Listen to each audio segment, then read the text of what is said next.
Hi, I'm Spiders, a top 50 Gale win, and yesterday's update brought quite a lot of noteworthy changes to Gale. So, without any further delays, let's get into it. Alright, so the first change that I'd like to mention, and one that most people have been talking about, is that Rising Wind is now ventable, which reduces the duration of the multi-hit attack. Now, something really important that I'd like to mention about this is that when Rising Wind is vented, it also completely cancels Reverse Gale Kick. If you use Rising Wind a lot, you'll know that this is a pretty big deal, since Reverse Gale Kick is a part of what made Rising Wind super strong in combos and allows you to extend combos really far and get much more damage most of the time. Also, if your Rising Wind is vented in an uppercut Rising Wind combo, it applies knockback, effectively ending that combo as well. Overall, Rising Wind being ventable is a pretty noticeable change, since most people would vent after Rising Wind anyways, so now that they can vent in the middle of Rising Wind, it just saves them from extra damage. The second nerf that Rising Wind got in this update was that its daze duration was reduced. However, as you can see in these clips, which I tried to line up as closely as possible as I could, it's hardly noticeable at all. Also, it's worth mentioning that you can see the game versions at the top, but I didn't script these clips in any way. It's actually just that close that you can barely tell at all. I'm spam rolling in these clips to show when the daze effect ends,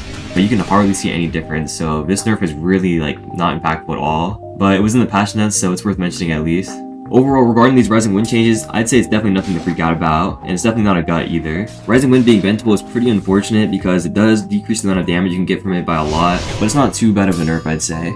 Another mantra that got changed in this update that's pretty important is Astal Wind. Now, the first change that Astal Wind got was a damage scaling reduction. However, this change is hardly noticeable at all, as you can see in the damage comparison. Although since Health Pack was added as a base talent in this update, there's a slight HP difference in the testing, but as you can see, the percentages are barely different at all. So pretty hard to notice change here for sure. Another change that Astal Wind got was a buff actually, which is increased posture damage.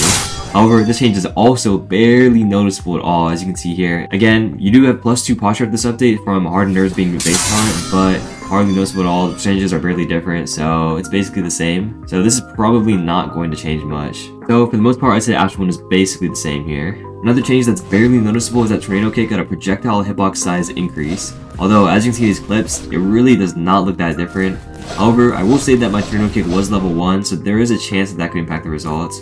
But either way, Tornado Kick is still garbage, so it doesn't really matter. A change that I would say is noticeable is that Windforge damage now scales with upgrades. As you can see, level 5 Windforge does noticeably more damage after the update, so a nice little buff for Windforge, I guess. Although still hard to say whether or not this mantra is worth running. Another change that's fairly noticeable in this update is that Gale Launch got a hitbox size reduction. As you can see here, the time when Gale Launch landed was pretty different in these two instances, one before the update, one after the update. And I also will say that I didn't notice it in Chime while trying out Gale after the update, so fairly noteworthy change in my opinion. Something I'd like to address while we're on the topic of Gale Launch's hitbox is that a lot of people don't seem to realize what the actual problem is for this issue. For example, let's take a look at this first clip again. You can see here that on the Gale Launch user screen, right when Gale Launch hits, they're clearly hitting their opponent. However, on the opponent's screen, it appears that they're not even close.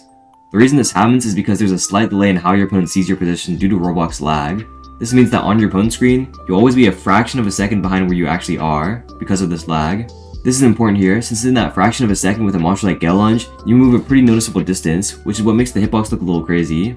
So really, the issue here doesn't primarily stem from the hitbox, but also Roblox lag, which is an issue that can't really be solved, or at least not solved super easily. The people who blame Gale Launch hitbox on being crazy, keep in mind that it's a little bit more complicated than that, which some people don't really know a lot about, so I thought that I'd mention it here. And also a couple last small changes. Gale Chop got a base damage increase of 15 to 18, which is pretty small, probably won't change much, but is a nice buff for people who use Gale Trap. And also base Galebreathe got a pretty significant duration increase, and this doesn't actually change any of its effects, so in my opinion, this really doesn't change much. Still, do not use Gale Wisp, but if you do use Gale Wisp, then this definitely will help you. In the end, a lot of these changes were irrelevant, but as usual, Gale users are down after the update. What a surprise. Do I think Gale users are gutted after this update? Definitely not. Gale always prevails, never give up, guys. But yeah, for sure, let me know if you guys have any thoughts about this update. Are you gonna keep playing Gale after this, or are you gonna give up, maybe switch to some meta mantra stuff like this, Flame Charm, all that? And of course, thanks for watching, and like and subscribe for more Top Gale content. See you in the next one.